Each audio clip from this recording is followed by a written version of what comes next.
ടി.വി.കെ മന്ത്രിസഭയിലേക്കുള്ള ക്ഷണം വി.സി.കെയും ലീഗും സ്വീകരിച്ചു.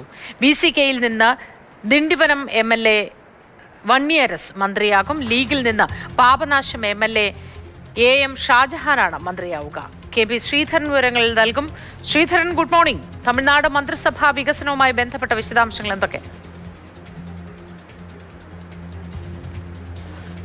ഇന്നലെ 23 മന്ത്രിമാരാണ് തമിഴ്നാട്ടിൽ സത്യപ്രതിജ്ഞ ചെയ്തത്. ടി.വി.കെയിൽ നിന്നും അതുപോലെ തന്നെ അതിനു പുറമെ കോൺഗ്രസിൽ നിന്ന് 2 എം എൽ എമാർ കൂടി മന്ത്രിയായി സത്യപ്രതിജ്ഞ ചെയ്തിരുന്നു. അതിന് പിന്നാലെ തന്നെ മുസ്ലിം ലീഗിനെയും വി.സി.കെയെയും, അതായത് ഈ 2 കക്ഷികളും ടി.വി.കെക്ക് രേഖാമൂലം പിന്തുണ നൽകിയ പാർട്ടികളാണ്.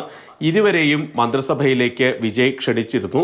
ഏതായാലും ഇന്നലെ ചേർന്ന മുസ്ലിം ലീഗ് ഉന്നതാധികാര സമിതി യോഗവും വി.സി.കെയുടെ നേതൃയോഗവും ഈ മന്ത്രിസഭയിൽ ചേരാനുള്ള ക്ഷണം സ്വീകരിക്കാൻ തീരുമാനിച്ചിരിക്കുകയാണ്. ദിണ്ടിവനത്തിൽ നിന്നുള്ള എം.എൽ.എ വണ്ണിയരസാണ് വി.സി.കെയുടെ മന്ത്രിയാവുക. അതുപോലെ പാപനാശത്തു നിന്നുള്ള എ.എം. ഷാജഹാൻ മുസ്ലിം ലീഗിന്റെ പ്രതിനിധിയായി മന്ത്രിസഭയിൽ ഉണ്ടാകും. സത്യപ്രതിജ്ഞ ഇന്ന് തന്നെ ഉണ്ടാകുമെന്നാണ് ലഭിക്കുന്ന വിവരം.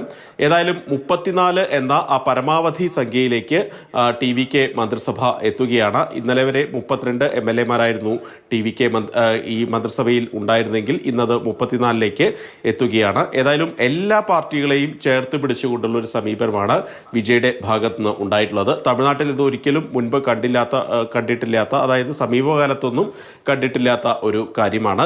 പ്രത്യേകിച്ച് ദ്രാവിഡ പാർട്ടികൾ ഭരിച്ചിരുന്നപ്പോഴെല്ലാം തന്നെ മറ്റ് പാർട്ടികൾക്ക് സീറ്റുകൾ എം.എൽ.എമാരുണ്ടെങ്കിൽ പോലും ഭരണത്തിൽ പങ്കാളിത്തം ഒരിക്കലും നൽകിയിരുന്നില്ല. ഏതായാലും ആ കീഴ്വഴക്കം മാറ്റിക്കുറയ്ക്കുകയാണ് വിജയ് ഇപ്പോൾ ചെയ്യുന്നത്.